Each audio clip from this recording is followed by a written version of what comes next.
ஓம் சக்தி தாயே போற்றி. நீ நல்லது நினைத்தால் இந்த தாயின் ஆசீர்வாதத்தில் உனக்கு நல்லது மட்டுமே நடக்கும். என் அன்பு பிள்ளையே, இந்த நாள் முடிவதற்குள் உன் கண்ணில் இது பட்டுவிட்டால் அதனை நீ விட்டுவிடாதே. இந்த அம்மா குறித்த தேதியில் உன்னை தேடி மிகப்பெரிய சந்தோஷம் உன் வாழ்க்கையில் வரப்போகின்றது. நீ என்னிடம் வைத்த வேண்டுதல்களுக்கு ஒரு நல்ல தீர்வு உனக்கு கிடைக்கப் போகின்றது. என் தங்க குழந்தையே, நீ என்னிடம் வைத்த வேண்டுதல்கள் எத்தனையோ இருந்தாலும் என் குழந்தைக்கு எது அத்தியாவசியமான வேண்டுதல் என்று இந்த அம்மாவிற்கு தெரியும் அல்லவா?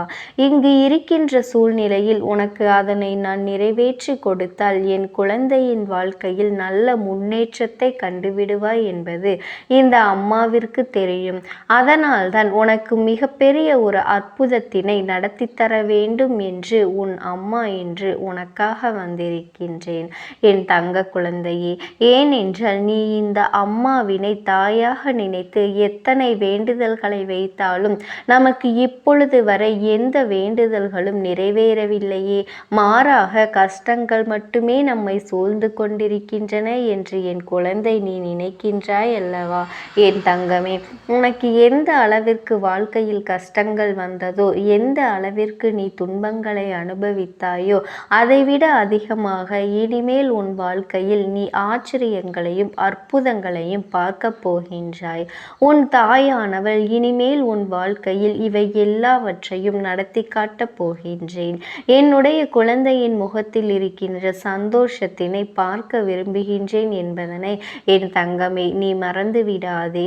நீ நினைக்கின்ற எல்லா விஷயங்களையும் உனக்கு உடனடியாக கொடுக்க வேண்டும் என்று எனக்கும் ஆசைதான். ஆனால் நான் அப்படி தர முடியாமல் போனதற்கான காரணங்களையும் நீ நன்றாகவே அறிந்து கொண்டிருப்பாய் என் தங்க குழந்தையே. நீ என்னிடம் வைத்த வேண்டுதல்கள் எல்லாவற்றையும் உடனடியாக இந்த தாயானவளால் நிறைவேற்றி தர முடியாமல் போயிருக்கலாம். ஆனால் நிச்சயமாக உனக்கு நான் அதை தந்தே தீருவேன். அதனை என் குழந்தையே நான் உனக்கு சத்திய வாக்காக இப்பொழுது கொடுக்கின்றேன். நிச்சயமாக உன்னுடைய வேண்டுதல்கள் நியாயமாக இருக்கும் பட்சத்தில் நான் உனக்கு அதனை நிறைவேற்றி தந்து விடுவேன் என்பதில் எந்த ஒரு மாற்று கருத்துமே கிடையாது என் செல்ல குழந்தையே. இனிமேல் அதுதான் உன் வாழ்க்கையில் நடக்கப் போகின்றது. நீ என்னை நம்பி இந்த தாயானவளிடம் பேசினால் நமக்கு மனத்தெளிவு கிடைக்கும். நம்முடைய வாழ்க்கையில் தடைபெற்று நின்ற காரியங்கள் எல்லாம் நடந்து முடியும் என்று நீ நம்பினாய் அல்லவா? நீ நினைத்தது என்னிடத்திலே வேண்டுதல்களை வைத்தாய் அல்லவா? அவையெல்லாம் நிச்சயமாக பலிக்கப் போகின்றது. உன் அம்மா அதற்கான ஆசிகளை வழங்குவதற்காக மட்டுமே இப்பொழுது வந்திருக்கின்றேன். உன் எண்ணங்கள் எல்லாம் தவறில்லை. நிச்சயமாக நீ நினைத்ததை உன் வாழ்க்கையில் நீ பெற்றே தீருவாய் என் செல்ல குழந்தையே. இதுவரை நீ பட்ட கஷ்டங்கள் எல்லாவற்றிற்கும், நீ பட்ட துன்பங்கள் எல்லாவற்றிற்கும் உனக்கு நல்ல தீர்வு கிடைக்கப் போகின்றது. யாரால் வருத்தப்பட்டாயோ, யாரால் நீ வேதனைப்பட்டாயோ அவர்கள் மூலமாகவே உனக்கு நிச்சயமாக நல்ல ஆறுதல்கள் கிடைக்கப் போகின்றது. இது போன்ற கஷ்டமான சூழ்நிலைகளில் இருக்கும் பொழுது யார் ஒருவர் உனக்கு ஆறுதலான வார்த்தைகளை தருகின்றார்களோ அவர்களை நீ நிச்சயமாக பத்திரமாக பார்த்து கொள்ள வேண்டும் என் தங்க குழந்தையே. இது போன்ற ஒரு உறவை உன் வாழ்க்கையில் நீ விட்டு விடாதே என் செல்லமே. நீ ஒன்றை மட்டும் நினைவில் வைத்துக்கொள். எந்த ஒரு சூழ்நிலையிலும் உனக்கு உதவி செய்தவர்களை ஒரு பொழுதும் நீ மறந்துவிடக் கூடாது என் குழந்தையே. எந்த ஒரு காரியத்தை செய்தாலுமே அதில் உனக்கு தடங்கல்களை ஏற்படுத்துவதற்கென்றே ஒரு கூட்டம் நிச்சயமாக அலைப்பாய்ந்து கொண்டிருக்கின்றது என்பதனை நீ நினைவில் வைத்து கொள்ள வேண்டும். பொது காரியமாக இருந்தாலுமே அல்லது அது உன்னுடைய சொந்த விஷயமாக இருந்தாலும், உன்னுடைய தொழில் சம்பந்தமான விஷயமாக இருந்தாலும், எதுவாக இருந்தாலுமே எதிலெல்லாம் நீ தலையிடுகின்ற தலையிடுகின்றாயோ இல்லையோ, அதில் உன்னை சுற்றி இருக்கின்ற இந்த சகுனிகள் எல்லாமே நிச்சயமாக தலையிடுகின்றார்கள். ஏனென்றால் என் தங்க குழந்தையே, இவர்களை இதுவரையும் நீ உண்மையாக நேர்மையாகவும் இருந்து வென்று கொண்டிருக்கின்றாய். என் தங்க குழந்தையே, ஒவ்வொரு முறையும் அவர்கள் உன்னிடத்தில் நேர்மையாக இருக்க முடியாமல் அவமானப்பட்டு தோற்றிருக்கின்றார்கள். அதனால்தான் உன் மீது ஏகப்பட்ட பொறாமையில் இருக்கின்றார்கள்.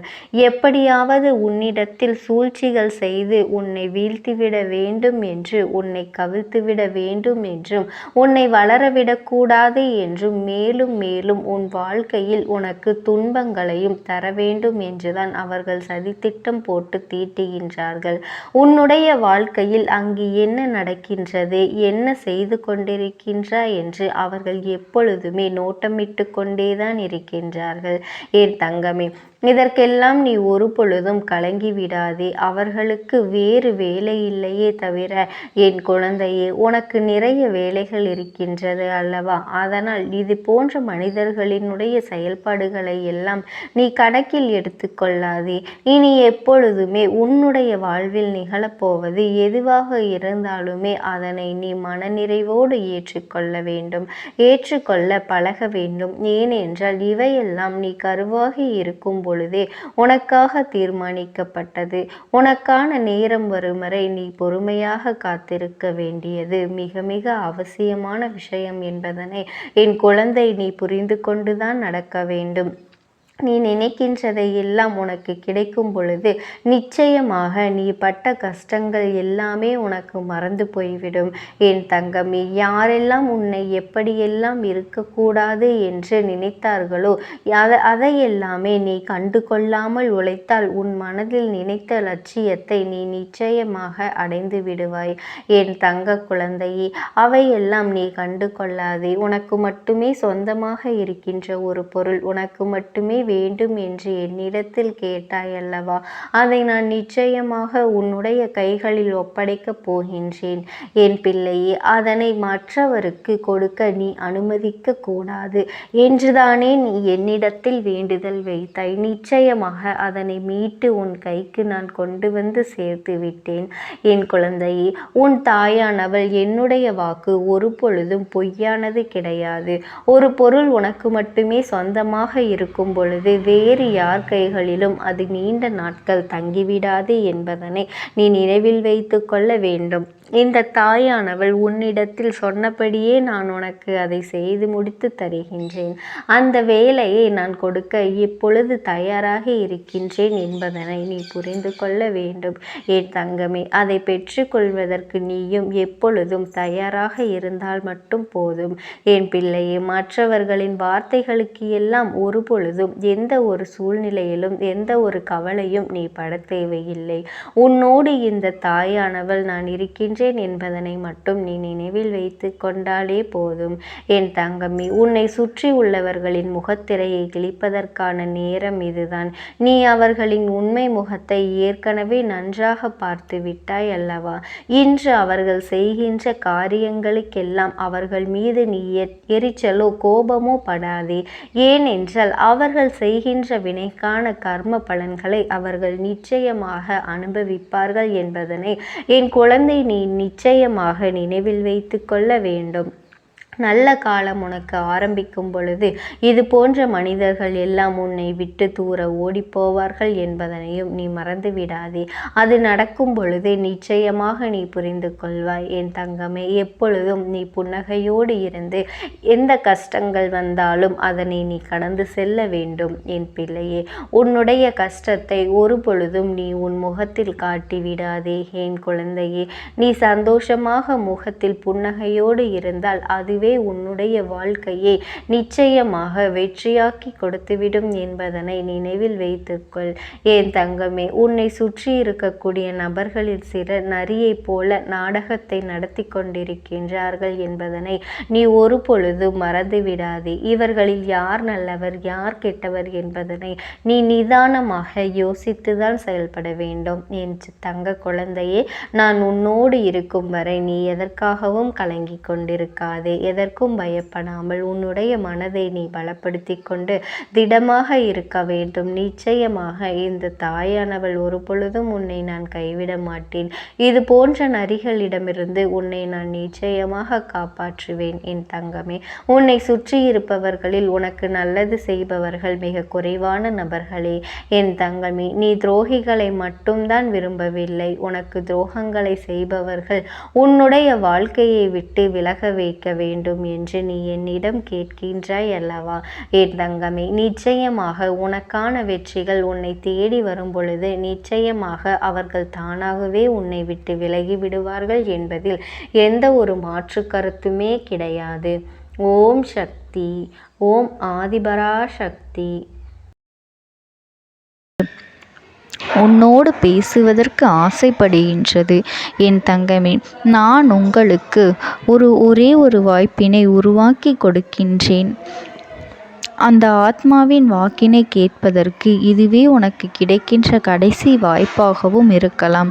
அதனால் என் பிள்ளையே, இந்த வாய்ப்பினை நீ சரியாக பயன்படுத்தி கொண்டு அந்த ஆத்மா உன்னோடு என்ன பேச நினைக்கின்றது, அவர்கள் எதை உன்னிடத்தில் சொல்ல நினைக்கின்றார்கள், வெளிப்படுத்த முயற்சி செய்கின்றார்கள், எதனால் உன்னை தேடி வந்திருக்கின்றார்கள் என்பதனை எல்லாம் நீ தெரிந்து கொள்ள வேண்டும் என் தங்க பிள்ளையே. அவர்கள் எப்படி இந்த தெய்வத்தின் அருகில் வந்தார்கள் என்று நீ யோசிக்கலாம் என் தங்கமே. உன்னுடைய இல்லத்தில் சமீபத்தில் இறந்து போன ஒருவரினுடைய ஆத்மாவானது சில நாட்களாகவே உன் இல்லத்தை சுற்றி சுற்றி வருகின்றது. இந்த அம்மா அதனை கண்டுவிட்ட பிறகு, எதற்கு இங்கே சுற்றி கொண்டிருக்கின்றாய்? நீ இருக்க வேண்டிய இடத்தில்தானே இருக்க வேண்டும். என் பிள்ளையின் வீட்டில் உனக்கு என்ன வேலை என்று கேட்ட பொழுதுதான் அந்த ஆத்மா என்னிடத்தில் சொன்ன விஷயம், எனக்கும் என்னிடத்தில் இருக்க வேண்டும் என்றுதான் ஆசையாக இருக்கின்றது. ஆனால் சில விஷயங்கள் என்னை அங்கே செல்ல விடாமல் தடுத்து கொண்டு இருக்கின்றது.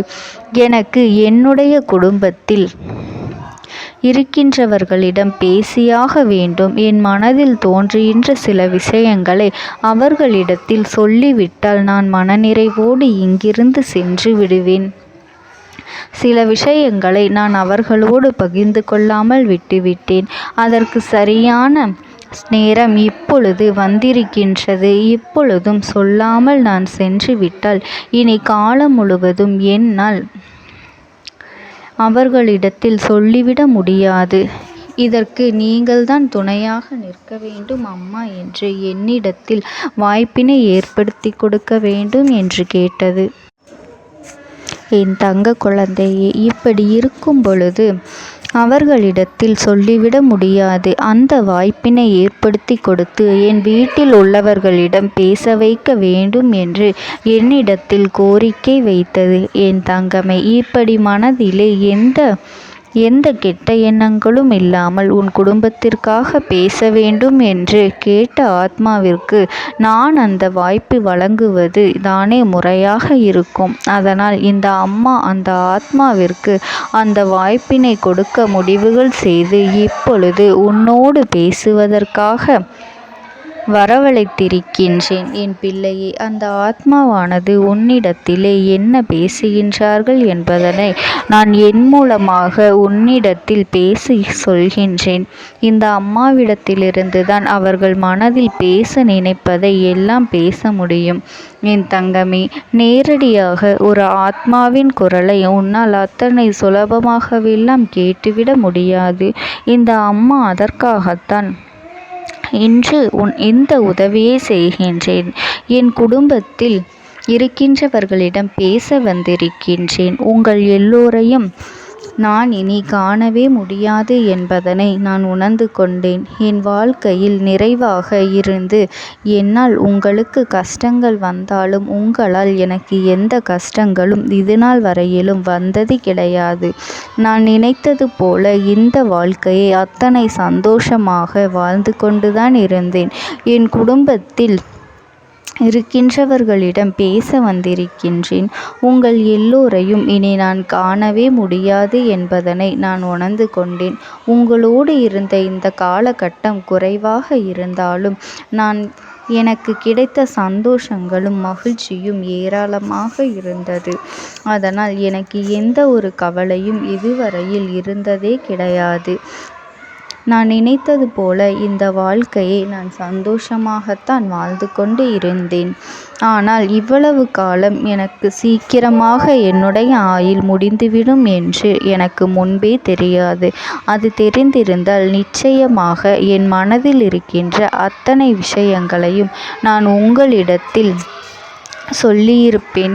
ஆனால் எல்லோரும் நினைப்பது போலத்தானே நானும் நினைத்திருந்தேன். எனக்கும் இந்த உலகத்தை விட்டு செல்ல வேண்டும் என்ற ஆசை கிடையாது. மற்றவர்கள் சொல்வது போல எதற்காக பிறந்தோம், நாம் ஏன் பிறந்தோம் என்று ஒரு நாளும் நான் நினைத்தது கிடையாது. வாழ வேண்டும் என்றுதான் ஆசைப்பட்டேன். என்னுடைய ஆசைகள் எல்லாம் நிராசையாகும்படி இந்த உலகத்தில் விட்டு செல்ல வேண்டிய காலகட்டம் கட்டாயம் வந்துவிட்டது. என்னுடைய கடமை இங்கே சரியாக முடிவதற்கு வந்துவிட்டது. இன்று நான் உங்களோடு பேச வந்ததற்கு முக்கியமான காரணம், சில விஷயங்களை எல்லாம் உங்களோடு சொல்லாமல் விட்டுவிட்டேன். எப்படி நடக்கும் என்று தெரியாமல் நான் சில விஷயங்களை செய்தும் முடித்துவிட்டேன். அதற்காக உங்களிடத்தில் நான் மன்னிப்பு கேட்டுக்கொள்கின்றேன். இதை உங்களிடத்தில் பகிர்ந்து கொள்ள வேண்டும் என்றுதான் இன்று நான் வந்திருக்கின்றேன். உங்களை நான் மனதார வணங்குகின்றேன். இந்த வாய்ப்பினை நான் சரியாக பயன்படுத்தி கொள்ள விரும்புகின்றேன். அதனால்தான் என் மனதில் இருக்கின்ற விஷயங்கள் எல்லாம் நான் சொல்லிவிடுகின்றேன். சிறிது நேரம் அமைதியாக அமர்ந்து என்னுடைய வார்த்தைகளை கேட்டாலே போதும்.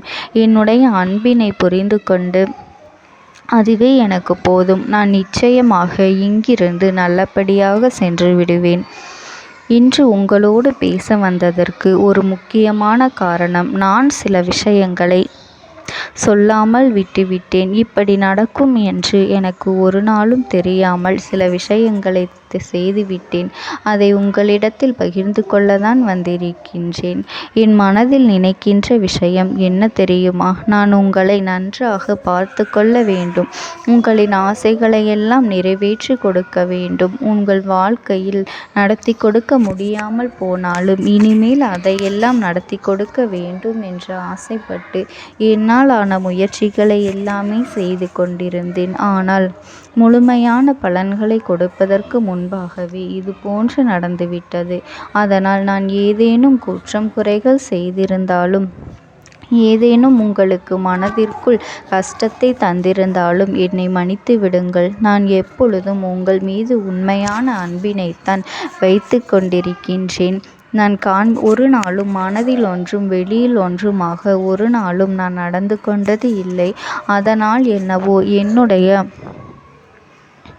என்னுடைய குணங்கள் சிலருக்கு இங்கே பிடிப்பதே இல்லை. எதுவாக இருந்தாலும் என்னோடு இருக்கின்ற என் குடும்பத்திற்கு தெரியும் அல்லவா நான் யார், என்னுடைய அன்பு எப்படிப்பட்டது என்று. அதனால் என்னுடைய அன்பினை முழுமையாக உணர்ந்து கொள்ள வேண்டும் என்று அதனை இங்கிருந்து ஏற்றுக்கொள்ளவே முடியாத ஒரு விஷயமாகத்தான் இருந்தது. நானும் அங்கும் அங்கும் ஓடி ஓடி மீண்டும் என்னுடைய உயிரை மீட்டெடுத்து விடலாம் என்றுதான் முயற்சி செய்தேன். ஆனால் அப்பொழுது என்னால் அதையெல்லாம் செய்ய முடியவில்லை. உயிரற்ற உடலாக இங்கே நின்று கொண்டிருக்கின்றேன். நாட்கள் செல்ல செல்ல இதை எனக்கு ஏற்றுக்கொள்ள பழகிவிட்டது. இனிமேல் இதுதான் என்னுடைய உலகம். மீண்டும் அங்கே செல்ல முடியாது என்பதனை நான் புரிந்து கொண்டேன். செல்ல முடியாவிட்டாலும் ஆத்மா என்று ஆன பிறகு என்னுடைய உலகத்தில் இருந்தால்தான் எனக்கு சந்தோஷம். மீண்டும் மனித வாழ்க்கைக்குள் என்னால் நுழைந்துவிட முடியாது. எனக்காக இத்தனை காலமும் அன்போடு பழகி எனக்கு எல்லாம் செய்த உங்களுக்கு நான் சொல்கின்ற விஷயம் ஒன்றுதான். நடந்தது எல்லாம் நடந்துவிட்டது. நடந்த விதையை யாராலும் இனி மாற்ற முடியாது. இனி நான் உங்களோடு இருக்க வேண்டும் என்று நினைத்தால் கூட அது நடக்காது. அதனால் இந்த வாழ்க்கையில் நீங்கள் நல்லபடியாக வாழ்ந்து சந்தோஷமாக இருக்க வேண்டும் என்றுதான் அந்த ஆத்மா மனது வேதனைப்பட்டு உன்னோடு பேசுகின்றது. என் தங்க குழந்தையே, யார் உன்னை விட்டு சென்றாலும் இந்த தாயானவளினுடைய அன்பும் ஆசீர்வாதங்களும் உனக்கு என்றென்றைக்குமே முழுமையாக கிடைத்து கொண்டே இருக்கும். அதனால் நீ எதை நினைத்தும் கவலைப்படாதே. உனக்காக எப்பொழுதும் நான் இருந்து கொண்டே இருப்பேன். ஓம் சக்தி. ஓம் ஆதிபரா சக்தி. நீ விடுதலை கொடுக்க மாட்டாயா என்று என் பிள்ளை நீ என்னை பார்த்து கேட்கின்ற விஷயத்திற்குத்தான் நான் முடிவினை கட்டப் போகின்றேன். இன்னமும் சுருக்கமாக உனக்கு சொல்ல வேண்டும் என்றால், உன்னுடைய பிடிவாதம் இந்த அம்மாவினிடத்தில் ஜெயித்து விட்டது என்பதுதான் உண்மை. என் குழந்தைக்கு எந்த ஒரு விஷயம் வேண்டும் என்று அடம்பிடித்து இத்தனை காலமும் நீ நின்று கொண்டிருந்தாயோ, அந்த ஒரு விஷயத்திலிருந்து உன் அம்மா நான் உனக்கு விடுதலையை கொடுக்க வேண்டும் என்று என் முன்னால் கதறி அழுதாயோ, அந்த விஷயத்தை இன்று உனக்கு நான் முடித்து வைக்கின்றேன். என் பிள்ளையே, சுற்றி இருக்கின்ற உறவுகளையெல்லாம் நம்புவதை விட்டுவிட்டு சற்று விலகி நிற்பதுதான் எல்லோருக்குமே நல்லது. ஏனென்றால் யாருடைய குணம் எப்பொழுது எப்படி மாறும் என்று யாராலும் கணித்துவிட முடியாது. ஒருவரிடத்தில் நல்லபடியாக பேசிக்கொண்டு வந்திருப்பாயானால் அவர்கள் மனதிற்குள் என்ன இருக்கின்றது என்று உன்னால் ஒரு பொழுதும் தெரிந்து கொள்ள முடியாது. அவர்களுக்குள் 1000 விஷயங்கள் ஓடும். உனக்கு செய்து தருவேன் என்று வாக்குறுதியை கொடுப்பார்கள். ஆனால் அதன் பிறகு பார்த்தாயானால் ஒரு நிமிடம் கூட யோசிக்காமல் சற்றென்று இவர்களுக்கு முடியாது என்று சொல்லிவிடுவார்கள். மனதிற்குள் அவர்கள் நினைப்பது, நீ சொல்வதை சொல்லிவிட்டு போ, நான் எதற்காக உனக்கு உதவி செய்ய வேண்டும் என்று எண்ணிக்கொண்டிருப்பார்கள். இது போன்ற போலிகள் அதிகமாக நிறைந்து இருக்கின்ற இந்த உலகத்தில் ஒரு விஷயத்திற்காக என் பிள்ளை நீ ஆசைப்படுகின்றாய் என்றால் அதை மிகவும் நான் கவனத்தோடு புரிந்து கொண்டு உன் வாழ்க்கைக்கு அது சரியா தவறா என்று, தேவைதானா தேவையில்லையா என்று, ஒரு வேலை கிடைத்தால் உன் வாழ்க்கை தெளிவாக இருக்குமா என்றால் நான் புரிந்து கொண்டுதான் உன் அம்மா நான் உன்னிடத்திலே சொல்ல முடியும் என்பதனை புரிந்து கொள். உனக்கு எத்தனை கால தாமதங்கள் ஆகியது என்பதனை அதனை புரிந்து கொள்ள அதை உன்னிடத்தில் ஒப்படைக்க வந்ததற்கு காரணம், பல அதிசக்தி வாய்ந்த பூஜைகளாலும் தெய்வங்களை நீ தொடர்ந்து வணங்கி கொண்டிருப்பதாலும் மட்டும்தான் உன் வேண்டுதல்கள் உச்சத்தை தொட்டுவிட்டது. தெய்வத்தின் மனதை நீ தொட்டுவிட்டாய். இனிமேல் உன்னிடத்திலிருந்து தெய்வத்தினால் தப்பிக்க முடியாது. நிச்சயமாக இனிமேல் இதனை நீ கொடுத்துதான் ஆக வேண்டும். எந்த எல்லைக்கும் செல்வதற்கு தயாராகிவிட்டாய். கடவுளுக்கு என்னென்ன செய்ய வேண்டுமோ அதையெல்லாம் என் பிள்ளை மனதார செய்து விட்டாய். உன்னுடைய அன்பிற்கு இந்த அம்மா நான் 5வது நாள் உன் வாழ்க்கையில் மிகப்பெரிய பிரச்சனையை தீர்த்து கொடுக்கின்றேன்.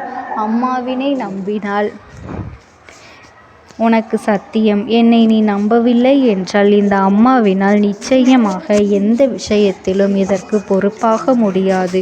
உனக்கு நடப்பதை கூட நீ உணராமல் இருந்துவிட்டு நிச்சயமாக உன்னுடைய மனநிலையில் தான் மாற்றங்களை கொண்டு வர வேண்டும். இதனை புரிந்து கொள். ஒரு முறை அல்ல, பல முறை இதை நான் சொல்லியிருக்கின்றேன். வாழ்க்கையில் தெய்வத்தினுடைய சக்தி வந்துவிட்டது என்றால் உனக்கு பல நல்ல விஷயங்கள் செய்வதற்கு முயற்சிகளையும் செய்து கொடுத்தது. ஆனால் என் பிள்ளை நீ உன் மனதிற்குள் வைத்திருக்கின்ற தேவையற்ற எண்ணங்களால் அதை தொலைத்து விட்டாய். ஒரு பொழுதும் நீ தொலைக்கவும் மாட்டாய். தொலைக்க இருக்கவும் கூடாது. ஏனென்றால் உன்னோடு இருப்பது இந்த அம்மாவாகிய நான். உன் வாழ்க்கையில் நல்லதை செய்து கொடுப்பது உன் அம்மா நான். உனக்காக இந்த வாழ்க்கையில் எந்த எல்லைக்கும் செல்ல தயாராக இருக்கின்றேன். அதனால் இனி துணிந்து இறங்கு. எண்ணி 5வது நாள் நீ விரும்பிய விஷயம் உன் கைகளில் இருக்கும். எந்த முயற்சிகளையும் செய்யாமல் அம்மா தரவில்லை என்று ஒரு நாளும் என் மீது பழி போட உன்னால் முடியாது. நீ முயற்சிகளையும் உன்னுடைய உழைப்பையும் சரியாக செலுத்திவிட்ட பிறகு நான் கொடுக்கவில்லை என்றால் என் மீது கோபப்பட உனக்கு அத்தனை உரிமையும் இருக்கின்ற